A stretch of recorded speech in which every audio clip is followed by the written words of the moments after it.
wanted, like, say, is hummus. If you're...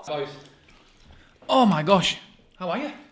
Yeah, good. I'm good now. Hummus is on the table, mate. Seriously, I've had 3 bowls of crisps, right? Ready and waiting. Yeah. And I think He's gone through 2 of them. You've gone through 2 of them. We love bar snacks. You love bar snacks? We do love bar snacks. What's your favourite bar snack? Schneider's for you, innit? Schneider's? I do like those Schneider's Pretzels. but if someone said I could only have one for the rest of my life, it would be Co-Fresh Balti Mix. Co-Fresh? That sounds like a terrible brand. That's what they sell. You get it from like supermarket. I do like Balti Mix though. You must like Balti Mix. It's curry. I'm not obsessed with curry. I like curry. I won't say I'm obsessed with it. Like, it's like I'm having a bath in it. I'm basing your life on your Instagram stories. So. Yeah, like any true. proper Bradford lad does, he appreciates a curry. True. Right. The problem with Balti Mix is the morning after is very unpleasant. Where's this night going to go? Sorry, we've already had a... NovaMeets episode 2 podcast and visual audio feature delight, and special guest today on episode 2. We've got Tom and Dom from Bantams Banter podcast. People don't know who Bantams Banter is or who Tom and Dom are. Well, I guess, like, for instance, if you've got viewers in America, we are obsessive sports fans of one particular football club, right? Bradford City, who you might know, because Nova supports them as well, and we came to prominence, I guess, when Bradford City were on a cup run, and we spoke a lot of shit into a microphone every match. Right. We podcasted, didn't we? Yeah. And the only reason we podcast is we had a choice, you know. We have a discussion all the time. About 10, 15 years ago, maybe 10 years ago, we had a choice. We could have done YouTube or podcasting. This is a subject we're pretty passionate about. The reason we chose podcasting over YouTube was still in its infancy when we first started doing stuff.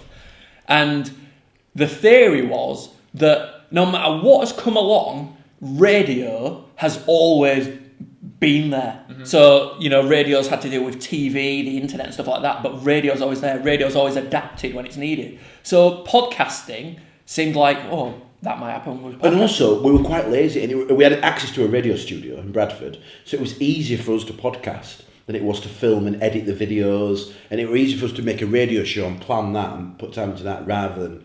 And we did to film a few of the radio shows, didn't we? We actually started on radio. So we were doing a breakfast show for a local station. Why were you not mentioning them? And we... you can mention who you want. There's no kind of signs leading. All right, BCB Radio. BCB's great. It's community broadcasting. BCB is good. It's great, isn't it? But yeah, we're going to talk about the podcast in more detail as well as other things. But I just want to know, first of all, like I said, I just need to mention that Napoleon's Casino are sponsoring this today. Ooh. So we've got Napoleon's Casino. Jane and Barry, thank you so much. We'll touch on... They've got a vegan menu now. Have they? Full-on vegan menu at the casino. What, is it like loads of vegans gambling? Obviously rocked up. I went down and tried a bit of food. Yeah, it's cool. They're winning. Yeah. Oh my God. Liverpool are winning 1-0. If you're wondering why we're looking up there every few seconds... Sorry. Fine. This is interesting. Obviously, while we're doing the recording tonight, we're filming tonight. Actually, Liverpool are in the second leg of the Champions League, losing 3-0, but now they've just got a goal back at home, which is great. So if they get another 3 goals, then we might have to kind of finish off. It can't happen, can it? But this is good because this is our forte, really. Live football happening in front of us is what we became good at through watching Bradford City. So the fact that this is on now, and we don't really have a vested interest in this other than it'd be nice for the English team to win. It'd be great. And weirdly, we both seem to have a soft spot for Liverpool. I've got a massive soft spot for Jurgen Klopp. I'd love Liverpool to win the Premier League. My stepson's a massive Liverpool fan, so I'd love it for him as well. Right. But I think fundamentally the most important thing is that we love football. Mm-hmm. And when amazing things happen in football, like that Aguero goal when Man City won the league and they beat Manchester United to it, one of the best moments of football ever. Vincent Kompany's goal last night. That was unbelievable, wasn't it? I mean, even Messi's free kick last week. Yeah. Unbelievable. It's not just that though. I love those individual moments. I love those moments where an unbelievable player like Messi scores one of those goals. But what I mean is, like, comebacks. If Liverpool come back from this, it'll be massively historical Champions League event. Sorry. And it'll be unbelievable. See, people think we only react like that to Bradford City, but we just love it's football. good if you're a football fan. I think it's good though, and it's good to be kind of the neutral, isn't it? I think it's so important rather than going, right, I support Bradford City, and all like, it's like, well, come on. Do you know what I mean? Football is an incredible... Is part of your life. Yeah, of course it is. It's part of your guys' life, my life, and my family's. You know what I mean? Yeah. It's like, it's unbelievable. And the connection you have with, if it's family, your kids. Yeah. Do you know what I mean? People who you don't know sometimes. How many times you go to a game, next thing you know, you're speaking to a guy next year or whatever. It's even a bonding like experience, isn't it? Just jump straight still back. nothing for us, is it? Let's just kind of jump like with the podcast. Like, obviously people... Obviously, who know you about the podcast. Award-winning though, wasn't it? Like, don't you can like seriously. I think fair play. But do you think, serious question, to get in that position of how successful it was, would you say that was on the back of how successful the team was? 100%. Yeah, categorically. Right. Categorically. Okay. The thing is, and Frank Sinatra used to say this. Tom hates it when I quote people. I knew it. I look at him out of the corner of my eye and go, Tom's going to... It's because you're obsessed with Frank Sinatra. But Frank Sinatra used to say, you make your own luck. And he's right to a certain extent. We've got a bit about us, and we started podcasting Bradford City when they were rubbish, and we got really lucky that they were successful. But if we were rubbish at it, and Bradford City was successful, people still wouldn't have listened to it. People are stupid. You don't just listen to something because you're told it's good. Yeah. It's still got to be a good product. So it was listenable, and we made our own luck to a certain extent because we pre-prepared that year. The first year where Bradford City were terrible, we podcasted, and it was relatively successful, but we'd already laid the foundations then for what Bantams Banter was. It's not like we just started when Bradford City were good. I'd worked at Bradford City before then. Yeah. I'd supported Bradford City and been a season ticket holder since I was 6 years old. So I'd always been around Bradford City. It's not like I just started when they were successful. We just got really lucky that at the time the podcast became popular, Bradford City then were really successful, and we got opportunities and we got thrust into the... I don't want to say limelight because it wasn't like proper limelight, but we got thrust into the front of people. You're recognisable. Yeah, if that's a better word to put it, because I think I first met you through Bradford City, which is understandable, and I thought you were the most approachable guys ever, great guys. Like, I'm not just blowing smoke up your ass. I'm just saying, no, seriously, it's like you're great with people. Sorry, have Liverpool just got it? He's bigging us up when you're watching football. I know, but it's like, wait a minute. I really appreciate it. No, it's the replaying the first goal. Oh, is it replaying the first goal? Yeah, go on, Karen. You were saying how nice you are. Yeah. No, I'm just saying, like, you've done really well. You worked your asses off. You worked your... I mean... It's hard work, It's hard work, and we're in a similar kind of... If it's through music or if it's like through media and stuff like that, and I think, why aren't you making it? Why aren't you still doing it now? I'm not saying every week or anything, but why wouldn't you continue to do it? No, it's a fair question. Do you know what I mean? Like our lives has changed a lot since when we started doing it. Our kids were very young or not born at all, and we were saying yes to everything. So no matter what opportunity came our way, enter these awards, yeah. Can we go here? Yeah. Can you hit this person? Yeah. And as your priorities change as you get older, and you tend to only pick stuff that either fits within your family life, i.e. Teddy wanted to start go watch Bradford City, my son wanted to go Bradford City. Yeah. So we're not going to podcast or we're taking our children. Yeah. It was never going to happen. So that were a big factor, wasn't it? The thing is, and Tom's absolutely right, things changed for us, but we were dangerously obsessed with it. Yeah. Like, we were obsessed with making it a success. So everything we did, we were talking to each other on the phone every night.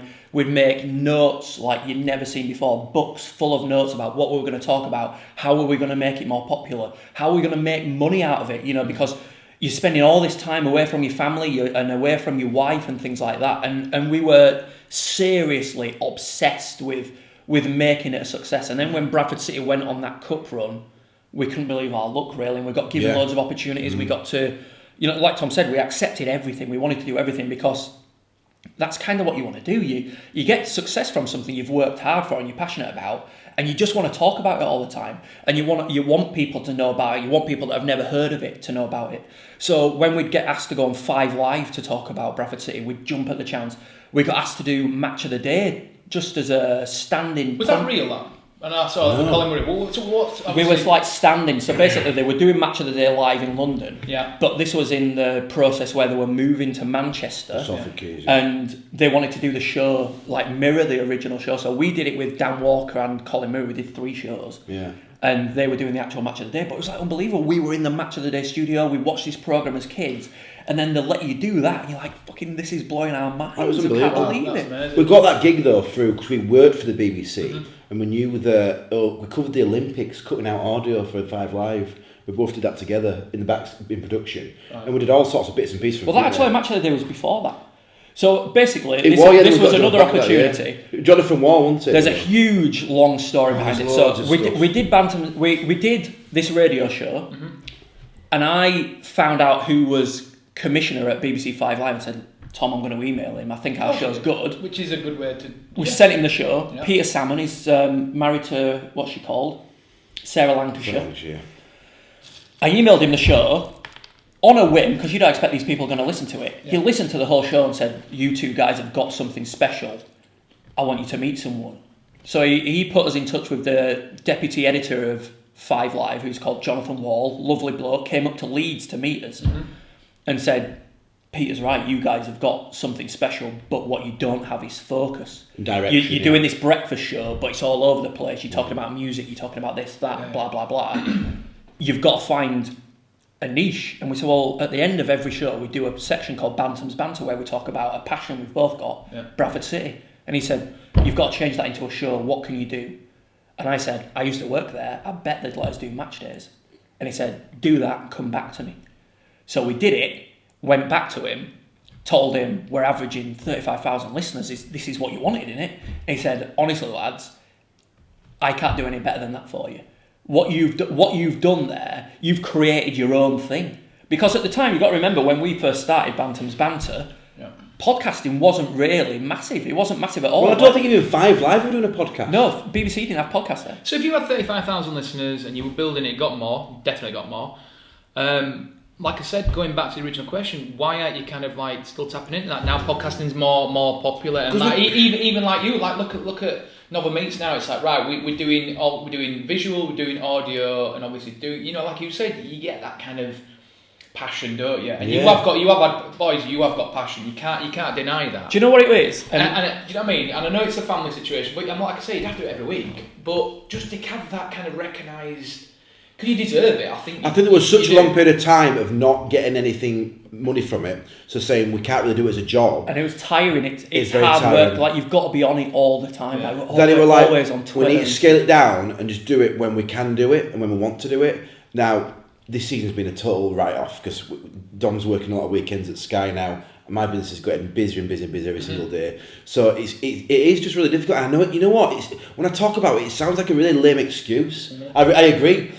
But have you got a full-time job as well as doing this? I know you're very busy with the band. The thing is, we got a lot of stuff wrong, didn't we? Because we were passionate about it. We both were desperate to work in radio. But as that was happening, we were both also getting married and having families. Yeah, absolutely. And we gave so much time to Bradford City podcasting and stuff like that, that the time came once. Because when Bradford City were on that cut run and we were recognisable to Bradford City fans and we got to work with, it's unfathomable to us, but people like Alan Davies and Rob Beckett were listening to our show and we're like, what the fuck? How is this happening? Like, this is what we wanted, but we can't believe it's actually happening. Yeah.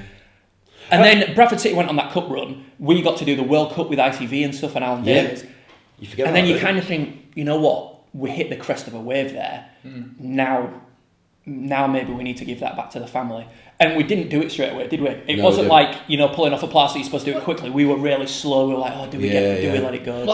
And you've got to remember, sorry, I just want to get this in. When we started doing Bantams Banter, we didn't do it because we thought, you know what Bradford City needs? A podcast, and we love Bradford City. We did it because we wanted to get into media. We wanted to be broadcasters. That's why we did it. And we did it, and we happened to do Bradford City because we had an in, we loved Bradford City, we loved the club. So, thinking about the bigger picture, it was just, you could say Bantams Banter was a stepping stone towards something else. Now, that stepping stone turned out to be a big giant rock that we loved and, like Dom said, a crest to a wave. But we still have visions of grandeur of actually working in broadcasting in a bigger capacity. It's really nice. I have got different options for the menu. Have you sorted the Tom Collins out? No, I didn't do. Well, I've got gin, I've got vodka, Aperol spritzer, champagne. What? Just an Aperol spritz? Do you have Aperol spritz? Like a bit of. You can actually make it white wine. It's delicious. But that's not alcoholic though, is it? Aperol spritz is alcohol. Of course, it's alcoholic. God, you sound like my dad. My dad didn't know sangria were alcoholic. I took it to Malaga. He went, "This is delicious." I went, "I can tell you've drunk it about." Yeah, you drunk it within 2 minutes. Yeah, is this alcoholic? I went, "Yes." It does taste like Ribena. It's alcoholic. Anyway. See you later, If you're knocking Jim. around the pubs of Bradford before a game, you've got to bump into Nova's dad. Yeah, He's one of Bradford City's great characters. He is. Yeah, he's superb. He's a great guy, very passionate, loves everyone. He's met us about 1,000 times, Yeah. never remembered. Yeah. Who are you then? Yeah. We're David's But, mates. but what I like about he's enthusiastic every single time is when you do it. Oh, you do what? Every time. It's great. I love him. Yeah, but we're David's mates. We met last time. Yeah, the most harmless soul you'll ever meet in your life. Oh, you know he is what I mean? lovely. Bless you. On a night out, so Alan Davis had been That's it. playing in Halifax, and he said, "Oh lads, I'm up north. Do you want to go out for a drink?" So we went out for a Any drink. stories? Come on, get some stories out. We went out. There's not much to tell. Well, we went out for a drink in a really cool like old hotel in Halifax. And as it turned out, there was like a financier's office party in there, and they were paying for all our drinks. One of the people who Alan Davis is, because obviously people Yeah. might not know Alan Davis, massive hair, curly hair, Comedian. British comedian. It's quite well known in America. You know, Whoopi Goldberg's a big fan of Jonathan Creek. Whoopi Goldberg. Although Alan told us. Alan told us that. Right, Jonathan Creek. But yeah, he's an actor, comedian. Yeah, cool guy, Arsenal fan as well, and Yeah. Bradford ended up drawing in our unbelievable cup run. Yeah. We drew Arsenal. That was a great season. wasn't it? So anyway, we've gone off on one again. Anyway, so yeah, we were staying over in a hotel, weren't we? We did that Children in Need thing. We met him in Halifax. We went to this hotel. There was this Christmas party for an office, and they were paying for all our drinks. And we're getting on really well with Alan Davis. Like, we're thinking, oh my god, I can't believe it. We're mates with Jonathan Creek. Did we say you were Danny from the script? We said we did. We said it's Alan Davis. It's Danny from the script. The lead singer from the script. But Did you put an Irish accent on? I can't do Irish accent. Irish accent. I think I just didn't say it. But anyway, we went into full stand-up mode. Like, we're all telling jokes. Alan's telling us jokes. We're telling him jokes. And we started like making jokes about this other party.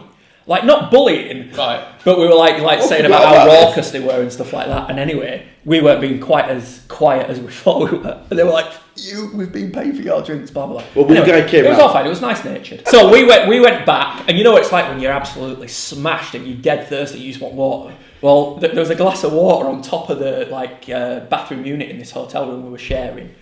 And I thought, oh, perfect. Downed it. Now Tom's contact lens in, didn't it? Because you normally put your contact lens in solution, but I was like, I ain't got any solution, so I was putting them in water on the sink in the middle of the night. Don't go thirsty and drag the contact. Yeah. And I had 20/20 vision in my arsehole.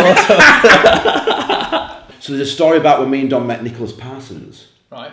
Have you heard this one? Do you know who Nicholas Parsons is? No. He hosts a programme called Just a Minute. He's like an old school, he must be 90 now. Yeah, he's quite famous. Old school BBC host, really well known. Just a Minute is a massive show on BBC Radio 4.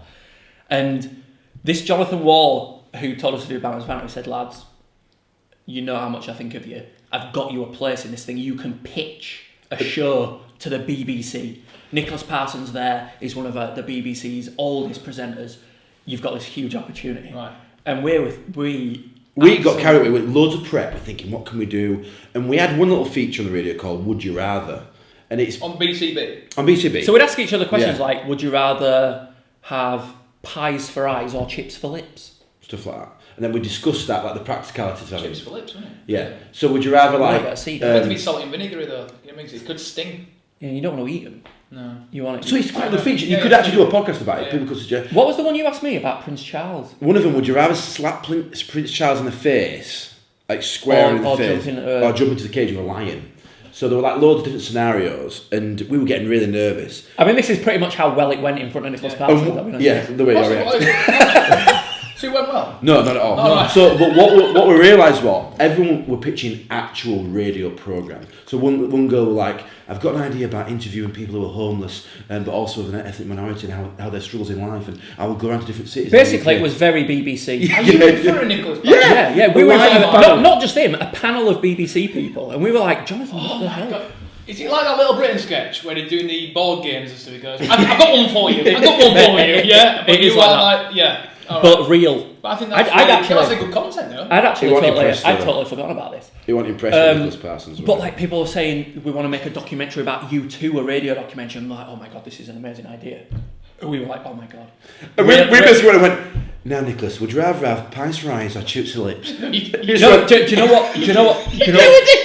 Do you know what's worse is that we stood the wrong way around. You know, like Tom said, we stood the wrong way around. Threw us out, didn't it? We're standing the wrong way around. Tom and Don were out on deck, and they were like, and Nicholas Parsons, you literally just went, oh my god.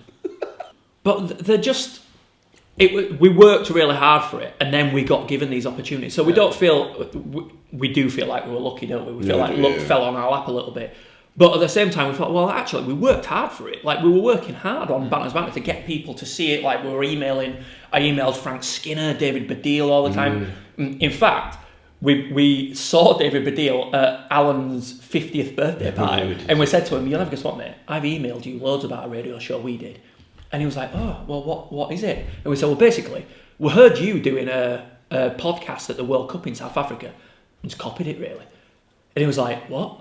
He went, "So I should be having a word with you for copying my show." You shouldn't tell us that. What else happened at that party? And you're going to love this, because Ainsley Harriott is one of Britain's great characters.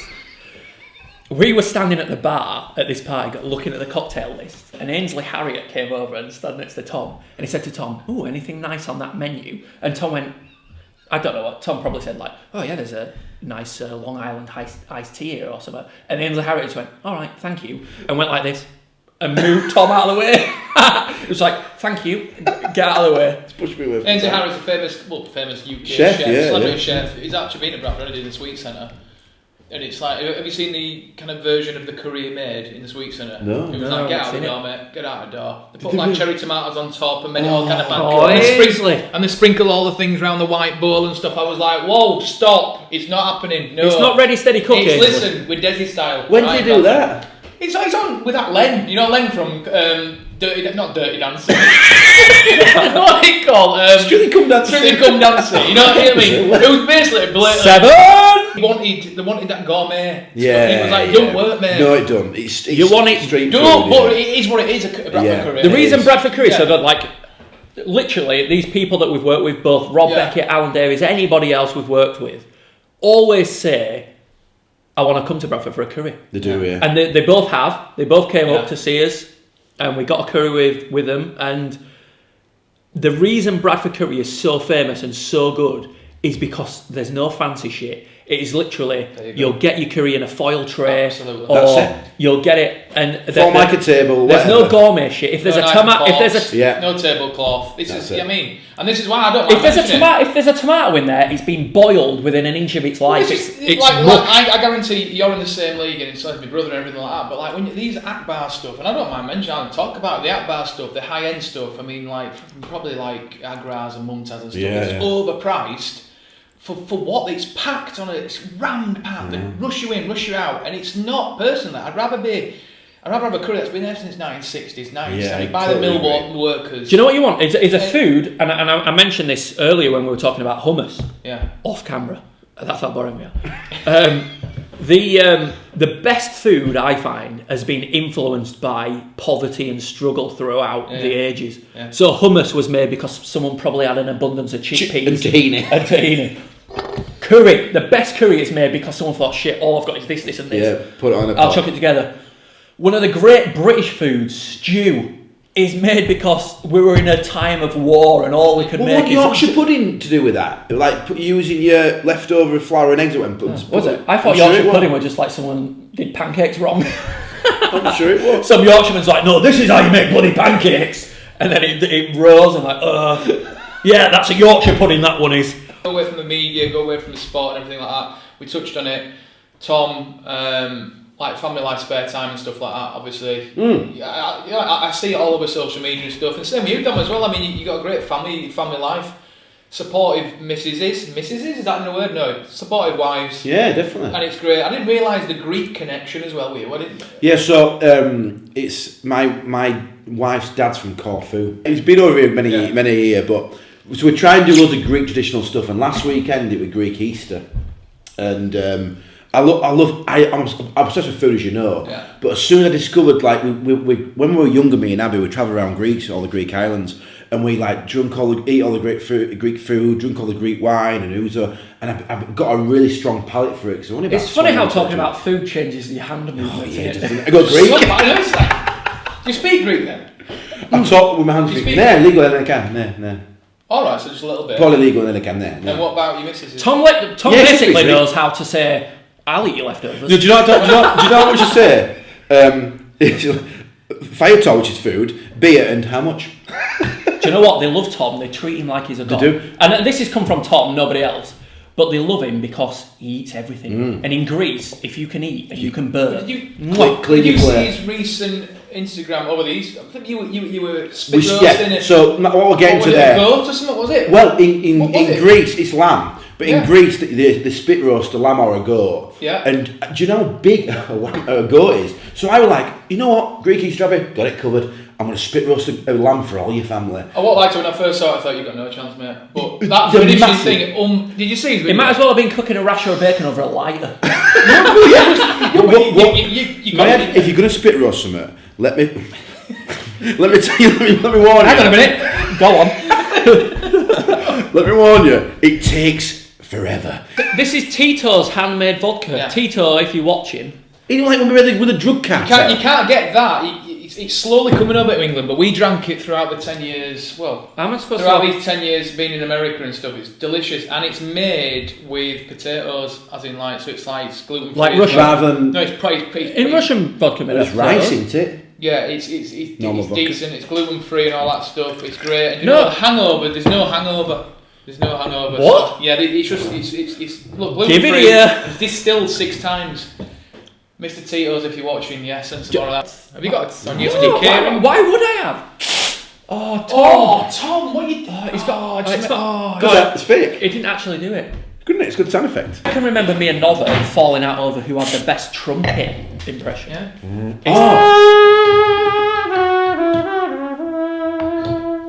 I'm Now I have going to cover up my. I'm going to be the old judge. age. That is good. Right, hang on. Could be better, but it's good. I think of last the summer wine. That's what gets me into the. Well, what he was. He's gone. No judge on song. It's more like a cornet. It's a cornet. It's higher than the trumpet. Right, wait. It's a smaller sound like version. So if we did it together, maybe we could harmonise. So I'll do the trumpet, the Are you? bonus. What, are you What going are to you do the going Hovis for? thing? We'll do the Hovis.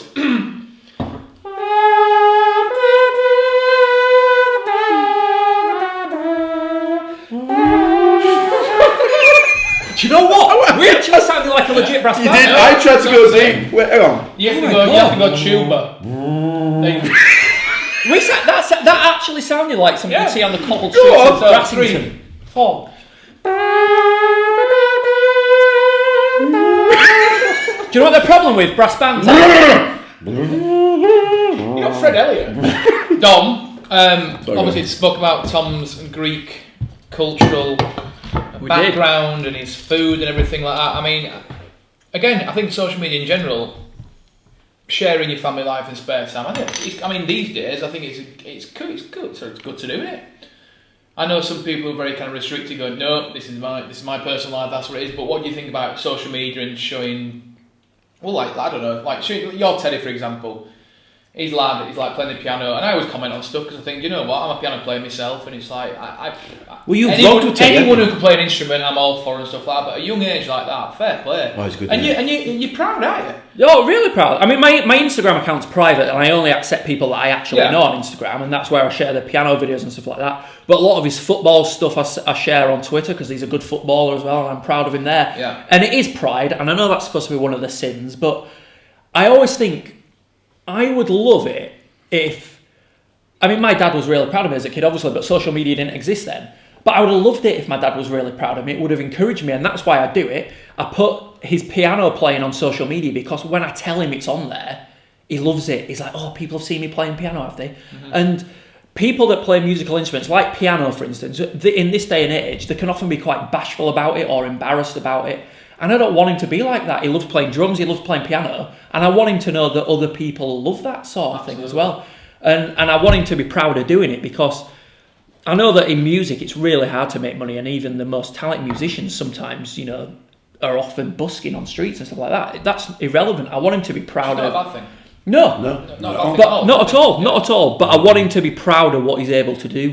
And he's 9 and he can play the piano, and he's getting really good at drums, and he's doing football. And I dedicate loads of my time to taking him to football, taking him to drum lessons, watching him play piano, listening to him play piano, and I love it. I love listening to piano. I love listening to my wife play the piano and stuff like that. Your wife's a musician as well, isn't she? Yeah. She plays the piano, and she writes music, and she's writing kids' books at the minute. Can I ask you a question? Do you think you've got to have musical bones then? Do you think that's a thing? Yes and no. Yes and no. Would you agree with that? I'm tone deaf, and it's embarrassing in my household because my son's not, and my stepsons aren't, and my wife's not. But I'm like that. The song we did for the cup final was like. Well, it was karaoke basically. Yeah, well. Which is fun, but obviously, like, that's one question everyone asks me always. Were your mum and dad musical? It's like, well, my mum sang in choirs and weddings and stuff, but nothing serious, and my dad played accordion. Oh, so your dad did play? My dad plays accordion, but it's like, but my dad's like, can play, like, get around an accordion. Have you seen an accordion? But it's like, what? It influences you, even if you don't think it does. My mum always said, though, like, when we were young age, to myself and my brother, it's like, I want one of my sons to play the piano. So age 4 was like, oh, God, I pulled short straw, it's me, innit? Because I'm obviously out of the womb first, wasn't I? That's it, I'm there. So it was like, right, cool, I'm in. And it started off for me, piano lessons, which I hated up until age 11. But reading music is a foreign language. Like, I've learnt a language. Yeah, that's my language, that's my foreign language, yeah. you know what I mean? And then after that I was like church organ, being brought up Catholic and stuff, so I ended up like skiving off school and playing weddings and bar mitzvahs and funerals in church. I got 50 quid a time for like 3 funerals a day, so at age 13, 14. It's alright, isn't it? Yeah, I'm going to skive off school, I'm sorry, but like, money, I was best friends with funeral But you can both sing, and if your mum could sing, that must be genetics then. I don't know, I really don't know, because like all this past like Italian heritage and Polish heritage, they always used to sing. Well, Italians love singing, don't they? Yeah, they do, I mean? Yeah. And I don't know if that's been passed down, I'm not sure, but I know people who there's not 1 ounce of musicianship within the family, and they're like unbelievable musicians themselves, and so I think that's either luck, a gift. Do you know what I mean? But don't let him stop though. You got school together? No. So you met. I'm 2 years older than Dom. You're 2 years older than Dom, but looking back, doing my homework, obviously, like, I had to do my homework of you two, even though I knew you. Like, you worked at the Media Museum. Yeah. And you worked... Radio Leeds as what? As an apprentice? Just as a broadcast assistant. So, Derm Tanner used to do Bradford City commentary. I just used a clip. What a great voice he's got, isn't it? Derm's brilliant, actually. And Derm gave me... He is really good. So, I worked at Bradford City. You know his missus as well, Tanya? Yeah, Tanya, yeah. Yeah, really nice. I worked at Bradford City, so my first job, I sent Bradford City an email and just said, look, I'm really interested in media. I'm doing a media A-level. I've been accepted to university, but I'd just rather do something. And Bradford City said, look, we're administration. We need someone to do all the press stuff.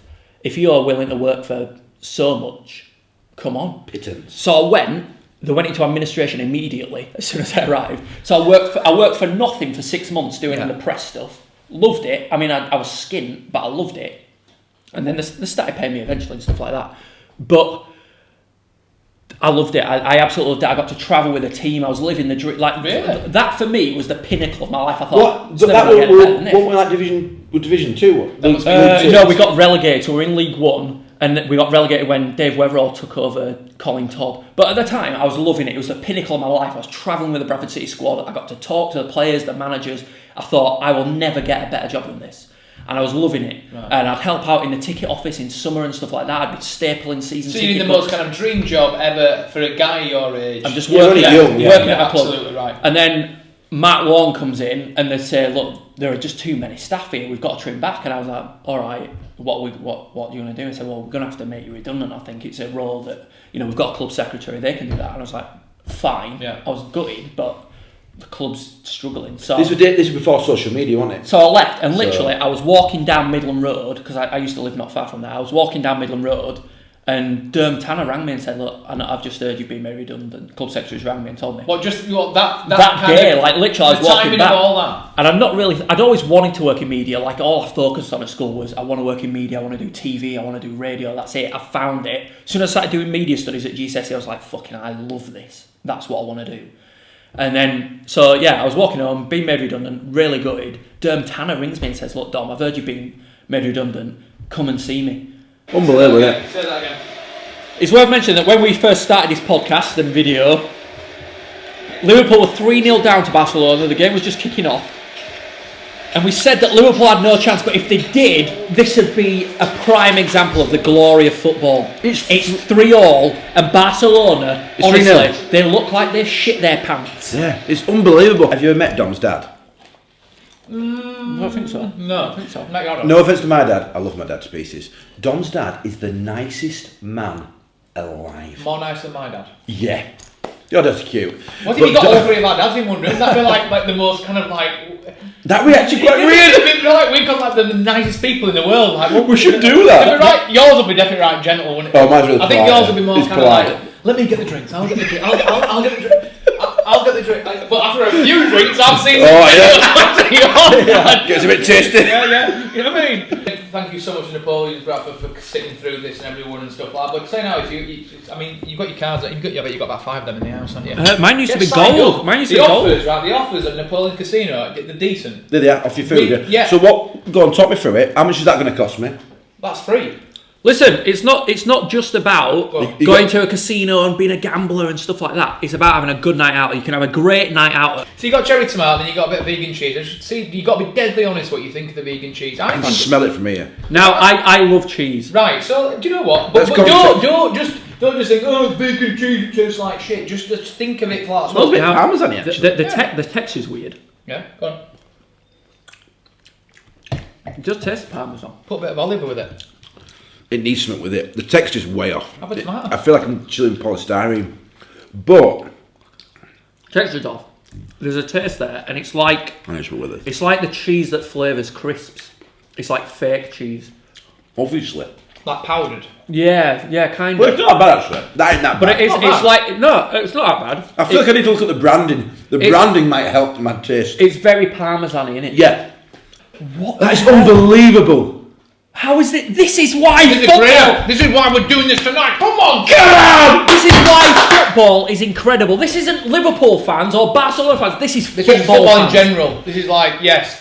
No, but in all seriousness, it's like obviously the Bradford City stuff. It's kind of been the most ridiculous season ever. Yeah. And one thing that I've noticed for you is obviously in the recent year, you haven't shied, have you, at all to think, you know what, this is our club, this is going absolute man down, and we're going to basically, we're going to say something. The stuff you had with the old owner, Ed and Rahich. You've got to remember though. Right, no, but you know what? He duped us. He did. What do you mean? He pulled the wool over our eyes. The thing is, off camera, he was as nice as pie. I don't think you should be off. Well, yeah, all right, off camera, on camera. So whatever you say now, listen, it's like, look, everyone knows what kind of a shit show it was. So I think you boys kind of stepped up, especially you, Dom. You were like, you know what, freaking hell, forget about this. This is our club. What are you doing? No, but we stepped up a bit, but we held back a bit because we thought at that point in time, you know what, he might turn it around. What he's saying might actually be a bit true. Are you on about the interview with the old chairman? Yeah. And you know what? That's just because we were being nice. Yeah. We were giving someone the benefit of the doubt. And do you know what? People that we trust at Bradford City, people that had worked at Bradford City in strong positions before, said to us, don't trust him. He wants this interview with you because he knows you'll ask him strong questions and he'll give you the answer he wants to give you. Yeah. Right. And He'll manipulate. And we believed him, and literally 2 days later we thought, fucking hell, he's bullshitting. And then... But what made you kind of... Well, what do you mean? Immediately, he told us things about wage budget and stuff like that. In that interview we did with him, which incidentally I changed the title of on YouTube to The Day We Got the Wool Pulled Over Our Eyes on something. But I think he told us something, and then 2 days later it didn't transpire or something like that. And we thought, fucking hell, the rest of it is lies, innit? Yeah, because he said stuff. So as quick as we could, we made some more videos just saying, look, no matter how bad you think it is at the club, it's actually worse. And we got sources, we got loads of sources close to the club. They spoke to us and they said, look, you've got to tell people. But that when you did the video around the roundabout going, you're absolute, well, you just kind of said you thought of him, didn't you? And I thought, like, flipping heck, Dom, you've got some absolute balls there, man. But you weren't wrong, were you? The thing is, you can't sue someone if it's true. And it's not just a business in our local city. It's a football club that I know that, you know, I'm not a religious person, but football and Bradford City is as near as I get to it. Mm-hmm. I'm obsessed with it. I love it. I love going to Valley Parade like it's a church. I worship Stuart McCall. Introducing your kid. And taking your kids along, which is... You know what? That's the dream for a dad, innit? When I don't know, it is. I agree. It might not be the dream for every dad, but for me, love it. They absolutely love it. Their face light up and they're like, "Oh my gosh!" It's kind of like you're passing it down, aren't you? What we don't want after this season is the young lads like my son giving up and going, "Oh, I'm going to support Liverpool. I'm going to support." We need to really. My biggest fear was I don't know what Teddy's like. I live in Otley, which is Leeds, and there's loads of Leeds fans. My biggest worry was he's going to go to school and all his mates are going to support Leeds, and he's going to be like, "Dad, I support Leeds." Peer pressure. But he's obsessed with. But do you think these days, obviously, when obviously us three were at school and stuff like that, we had obviously social media wasn't as powerful, didn't exist. you haven't got that influence, have you? Kind of more, it's like, right, it's more papers as well, isn't it? You know what I mean? Yeah. Families, orientation. Yeah. You are literally passing down, right, you lad, you are going to be a Man United fan, and you, here, you're going to be a Liverpool fan. You know what I mean? But whatever, do you know what I mean? What you mean, But like now, it's like, well, right, influenced by kids, schooling, social media, peer pressure, and it's scary. You must know. You've obviously got kids, you've got step kids. It's like, come on, There's still a lot to be said for doing what your dad does. Yeah. And Teddy is genuinely obsessed with Bradford City. And if he thinks I hate Leeds, he'll hate Leeds. And if he thinks I hate Rotherham, he'll hate Rotherham. Yeah, it's just the way he is. And obviously, I've not let him listen to Bantams Banter at all. I'm going to ask that. And then he, obviously when he's 18. Weirdly enough, my two asked for, let's get ready for Wembley this morning. So go and watch Let's Get Ready for Wembley. So play it to them, they're laughing their head off, and I would like stood next to TV being daft with them and stuff. And then they saw Don this aft, and the faces lit up because he obviously he's the other part of the video. They're like, and like so all like that is fine. The stupid songs, but the podcasts are just. There's not so much stuff to talk about. Sure, no, I get that, and that's obviously something that you're obviously going to introduce at a certain age where you think, you know what, this is what Daddy. I want him to hear it. Yeah, like obviously, like if I ever had kids or whatever, or my nieces and stuff like that, obviously I'm in a band and stuff, and they play the albums and they sing at the top of the voices, but obviously videos and stuff like interviews and tour diaries. I'm not going to start showing my 6-year-old niece them now because we had a lot of.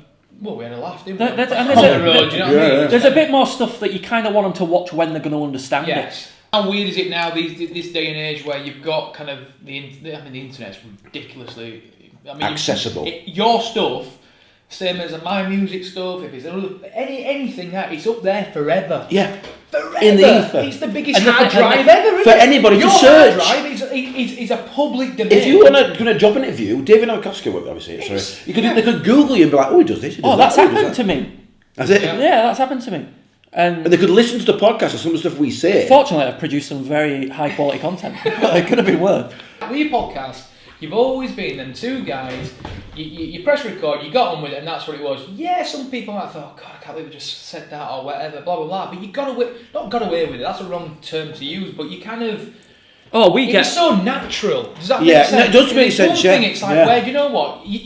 Even though you said, we were so passionate about it, we wrote everything down what we're going to say each week. You could never tell. No, you didn't have any subject matter. I don't personally think, and I've been on several times on your show. We didn't have subject matter. And do you know what? You supported me, and I supported you and stuff. But I never ever thought God, this is a bit played up. Never once did I think that. And that's how good you either got away with it, or you were very good at it. Yeah, I mean, we did used to. I don't know what you mean. Yeah, I'd occasionally think of stuff in the week that I think, I've got to talk about that, and I would literally write one word in a notebook, and then I'd take that page of the notebook to the match and just have a little prompt of things that I wanted to bring up. But the natural conversation, and this is important for anybody who wants to get into to be a podcaster or a YouTuber, is to plan but not over plan. So if you just need to prompt yourself, that's the best thing to do. Rather than script it, prompt yourself. Because if you've got enough about you, and if you've got to be good enough a broadcaster, it'll just happen. And I won't be able to do it by myself, but because I had Tom to converse with, and he'd say something that would then take the conversation to the next bit, and then vice versa. We definitely helped each other. When we were younger, I don't think we were ever ready to do it independently. I think now it's a different kettle of fish. Dom's does stuff all the time for work. You know what I mean? I could quite confidently do something. But I don't broadcast in the same way. Work's different. With Tom, that's where I feel more natural. I'm happier with that. And obviously... How do you feel now? Is this good. Is this formal or informal? This is informal, and this is where I prefer doing it. And fully, you've had such a good laugh doing it. I know, obviously. Say if you never did it tomorrow, you'd be like, you know what? I've had the best But that's exactly it. That's what we say. You know what? You've had that's the best what Don says to me. Like the Fawley Towers. That's what he says to me. Like Only Fools. And that's why that bit of whatever we're going to carry it on, that sort of passion for it, it doesn't fade, but it kind of changes your angle for doing it, because we have done a lot of stuff, and like Dom says, if we die tomorrow, we die happy. It won't get any better than that, because even if Match of the Day rang tomorrow and said, look, you two, we heard you Bantams Banter podcast, we want you to be pundits on the actual show, it wouldn't be the same. Gary, if you're watching, Gary. It wouldn't be the same, would it? Because we created our own show, covering a club that we were absolutely obsessed with. And then they were successful. They got promoted. They got to a cup final they shouldn't have done. They beat Chelsea in an FA Cup a game that they shouldn't have done because Chelsea won the Premier League that year. We were there, we podcasted it, that content exists, we did it. That's unbelievable. We got to do the World Cup with ITV. Unbelievable. That got to number 1 in iTunes. Bantams Banter got to number 1 in iTunes. So this is the equivalent of you getting a number 1 record for us. Like, this is something we created. Number 1 iTunes. Yeah, it's like, exactly. Like the same with you with the Scars in America. When you were doing, what show it? I remember seeing, and all that. And you were getting, and you still are really relatively. What about Leno? Leno, yes, fucking unbelievable. This is like you surely. Hello, Jay. Hello. Are you watching? Double denim. Love it. Listen, if Jay Leno's watching. Mate, I love Home Improvement, which was a TV show on... Do you remember Home Improvement? Yeah. Tim Allen. That. I love that show, mate. There was an episode with Jay Leno on and he showed all his cars. Absolutely. We signed his cars, yeah. But what I'm saying to you is, if you died tomorrow, in terms of Scans 45, you have tasted it. Do you know what I mean? And you don't have to be. What I'm saying though, I started the interview off with you two. It's like I used do you still have that drive? You want to do it more. You want to do it. You can't give it up. That's the same with us music. Yeah, music industry is the hardest, probably one of the hardest industries ever, apart from the entertainment industry. I can't imagine. Right, it's a nightmare, right? And people come and go.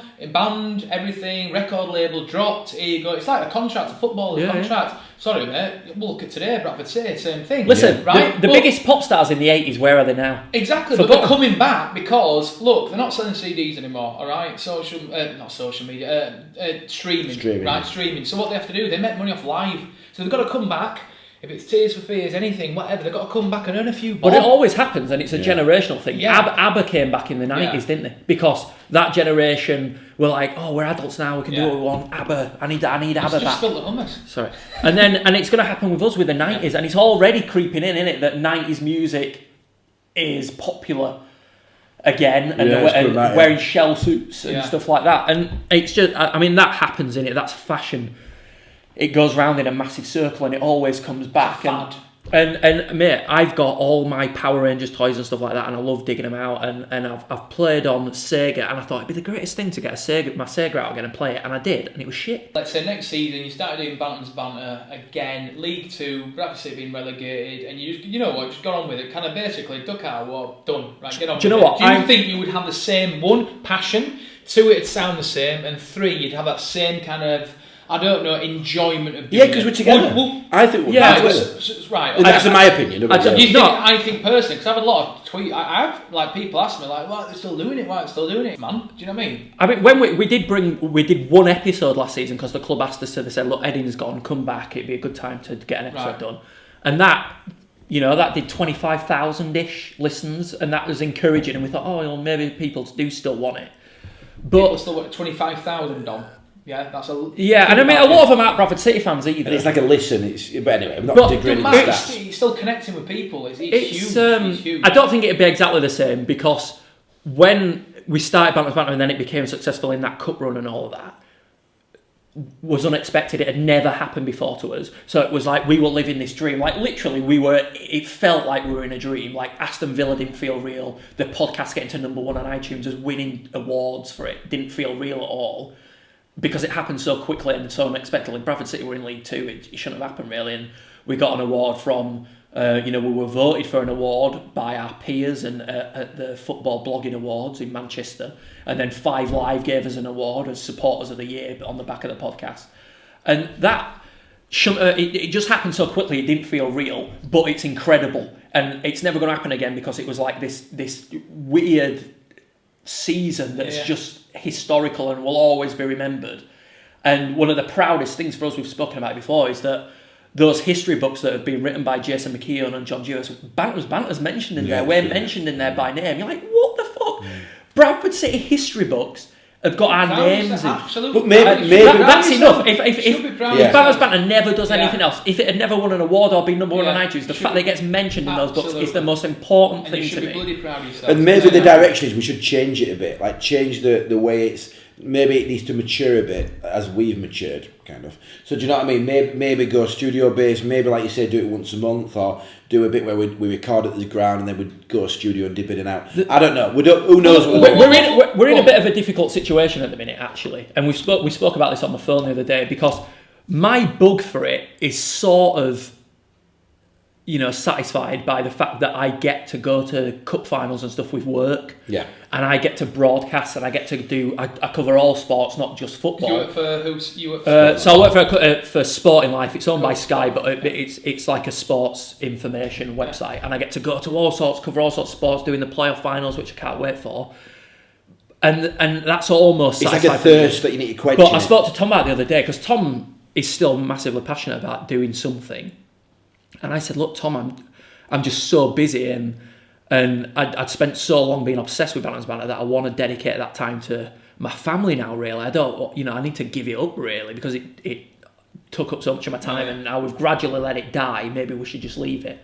And Tom was like, I don't really want to, Dom, because that's my outlet. You've got an outlet because you were able to do that. I had a business to run, and I couldn't go and work for somebody else. Yeah. And because of that, I'll do it, because I owe Tom, because Tom made Bantams Banter what it is. I really think you should at some. I really do, and I don't know if it's next season after, whatever. But I think same when I do the NovaMeets and run at Bradford City. There's no script. Yeah. Nothing. I had two or three. I mean, and that's and it sounds literally kind of big headed, but that's the most kind of feature people watch. It's brilliant. It's so real. Never be scared to ask for advice from either people that have been moderately successful with their content, massively successful, contact celebrities, contact agents. We did it, and even if agents rejected us, and we had a lot of knockbacks and a lot of shit, and there was some stuff where we didn't get many listens, and we weren't very happy with the ITV stuff we did or anything like that. Despite it doing all right on iTunes, we didn't like it. But you should never ever be scared to ask, because although it's the most important thing is to be original. You should always be able to. You need an original idea, otherwise you'll get nowhere. We were lucky with ours. I'm not going to say that we were geniuses. We were lucky that we love Bradford City. We got on well with each other, and we both wanted to work in radio, and said let's just do it ourselves. So there was luck there. All the ingredients were there to make a success of something. But you've got to ask. You've got to ask, how did you do this? Because it's not just about the talent. It's not just about being able to do something. It's how. Mm-hmm. How you do something is important, because I reckon that everybody's got within them the ability to do something. They've got a talent to be able to do Absolutely. Something. Yeah. But you've got to ask, because nothing will just come to you. Nothing. It just doesn't happen like that. Music, you're influenced by other artists, whether you like it or not, whether you realise it or not, you're influenced by other artists. With the podcast, we were probably influenced by other podcasts that we'd listen to. In fact, we definitely were. 100% we were. And that's the same for everything. So you've always got to be original, but don't be scared to be influenced by the past. Everybody that's ever been successful has built on something they've seen somewhere else. Absolutely. I mean, who's NovaMeets? Was that your idea? NovaMeets was manager Mason's idea, but obviously the kind of concept of me going out there to fans was my idea. I just want to go out I don't know what I'm going to get hit with. Yeah. And he was like, right, cool, go out there with a microphone. I had 2-3 questions, one about what the score was, one what you're having for your tea, which I still use now because I think it's genius, and 3, I'll comment on some observations. It could be your coat, it could be your hairstyle. Yeah. Not being kind of discriminating, like, oh my God, look at your hair. No, you're doing it in a positive way. Yeah. But I'm not taking the mick. Yeah. People think, he's just a guy who sticks a microphone in someone's face outside Bradford City. No, because I'm a Bradford City fan myself. Why would I take the piss at my own fans? I don't. I'm having a conversation with you, like I would in a pub before a game. Yeah. The thing is, so that idea came across, and we did a few, and that's what it was, and it works. But I really they want to do it more next season, which is great. But it won't work every week. Unless we're in different locations, do you know what I mean? It has to be. It's hard when you're losing as well. It's hard. When the hardest thing I did was like Doncaster game. Recent one, It was like, it was tough, man. Again, we were the best ones. I thought one of the decent ones. I mean, sometimes the best stuff comes out of being shit. Yeah. Like the first season we did Bantams Banter was one of the worst seasons in Bradford City's history. But because there'd never been anything like it before, people listened to it, and then gave us the opportunity to let them hear our voice. But the thing is, you're always going to get that there are people in this world, and I guess maybe I've been that person before. I think most people have, where you're not very nice to someone, or we've received a lot of like horrible shit. Like, what's the worst thing you've ever received? I mean, one guy said... What's the worst thing? Like, if it don't matter what fan they are, let's not name no names, but what's the worst kind of thing you think, you know what, bloody hell, we pissed him off, man. Do you know what I mean? It's like, you'll remember, I know. Because I take this I laugh made off, like, some of the stuff. Do you take more of a backward seat, would you say, Tom? I don't, I just take it as I'll give it... He takes it more to heart. I'll give it large on Twitter, but I do take... I fucking get so upset about it. But we've had people say... You know, if I ever see that Bantams Banter, I'll kick their heads in outside the stadium, or they're shit. How do you take it? I ignore it. Yeah, do you not take it to heart? I used to do, really used to do, and someone told me once, not knowing it, said, look, you've got to kind of leave it, get on with it.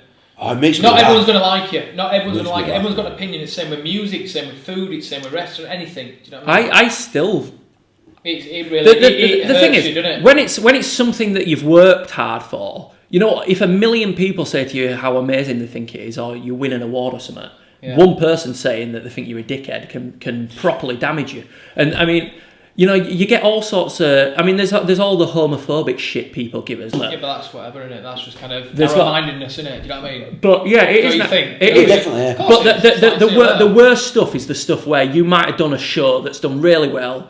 You might get tens of thousands of listens, and someone just thinks they just want to tell you you're a wanker. Guys, you brush it off. So no, but the thing is, I think Dom takes the stuff that's personal, like the dickhead, wanker. He takes he'll take to that, which is fine. No, the worst stuff is people saying that they think the show's shit. Yeah, that's what I don't like. So if someone calls me fat, or like I think we got called "See You Next Tuesday" face and tit face or whatever, and I'm just like laughing and I say, "Look at that, bloody hell." But then if someone says that show are rubbish, or that the content we've gone to creating is really bad. Now it's fine to have an opinion. Like I don't, you know, there's loads of comedians. Why do you not tell someone? Exactly. There's loads of comedians and TV presenters who I don't like. My dad hates Chris Tarrant with a passion. Can't stand Chris Tarrant. What the deal was me, $1 million. But he doesn't send him an email. He doesn't send. Very good. He doesn't send him a letter saying I hate you. He doesn't send him an email. He doesn't ring him and say I absolutely hate you. So because it's personal opinion. Yeah, it's personal. Yeah. He don't like Cilla Black. I don't like certain comedians, but I don't go on Twitter and start bashing. But again, you just not everyone's going to like you. Now, if it wasn't for social media, would people be this opinionated now because they've got the anchor? Yeah, they've exactly. got that level to go. You know what? I'm going to go slag him off, especially Twitter. Right? You're an arsehole, and all the world's going to see it, right? And I don't care. People have always disliked other people or disliked something that they're creating, but they don't like go up to them and say, you know what, mate, I think you're a dickhead. I just think it's... And do you know what? It's an evil thing. There are City fans that have seen the stuff we've done and said horrible things and seen us in the street and said not a fucking word. Some vegan chili for you just to finish off. Thank you. Kev, it's really hot. Bit of vegan cheese. Squash? No, sweet potato. Well, thanks for coming around. I really appreciate it. Round to the old... Thanks for feeding it. This has been glorious. Casa de la Nova. We've had bar snacks, vegan cheese, absolutely, rice cakes, and now right. So let's go in there straight away. So should we do an individual answer? I think individual answer. Do you want one from each of us? Yeah, one from each. But if you can be smart about it and kind of give an explanation about it, that'd be better rather than just be boring. Dog or cat? I love dogs. Nothing makes me happier. Dogs, because cats are evil. I absolutely love dogs. Well, you don't own either, do you? I used to own a cat, and it used to want to be my partner. And so when do you know what a cat does when it's aroused?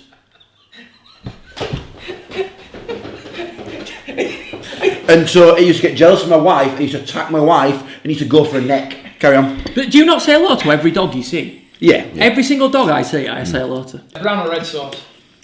Ooh. What on? Don't matter. You can't quickfire that. Like, no, what? you can't. Is it a bacon sandwich? Brown. Brown. Tom? Probably red. Sausage or bacon? Sausage. I like. It's meatier. Yeah, I like the. So how does it work when you go to them kind of like, you know, like roadside sandwich shops where you get that sausage that's the same texture as the school sausage? Do you remember the school sausage? Oh, they were the best. Bright pink sausage with a crispy shell. Yeah. My theory on sausages. Nothing. My theory on sausages: the least percentage of meat in, the better. Tom has spat more food out in this. But that's when he gets excited. I used to love those school sausages that were bright pink. Richmond.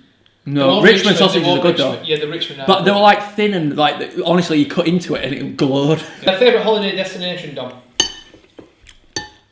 Finally. I didn't spit on you then. He's fine. What about you, Tom? Arillis Beach, Northwest Corfu, Spero sperare. Coffee and grease. Hotel Marina, il giro spietare uso della cena. I bet you get the Greek. I bet you get the absolute cultural Greek side. When I go to Italy with family, forget about going to Rome, Central for the tourists. I get the actual family experience. You do the same. That's what I get in Scarborough. The farm. Favourite food? Absolutely, 100%. I'm not lying. McDonald's double cheeseburger. Is that your favourite I absolutely love McDonald's double cheeseburger. That's pathetic. Me mum's cheese pie. Favourite film? Indiana Jones, Last Crusade, because when I was a kid, I used to get bullied a little bit, didn't I? I had glasses, thick glasses and all that. And Indiana Jones, I used to think I could be Indiana Jones. Favourite film? When do we eat? You eat when we say you eat. You shit when we say you shit, and you piss when you say you shit. Piss. You got that, you mega dick motherfucker. So he knows lines from the film. He knows the accents from the film. Who's that? It's Rita Hayworth.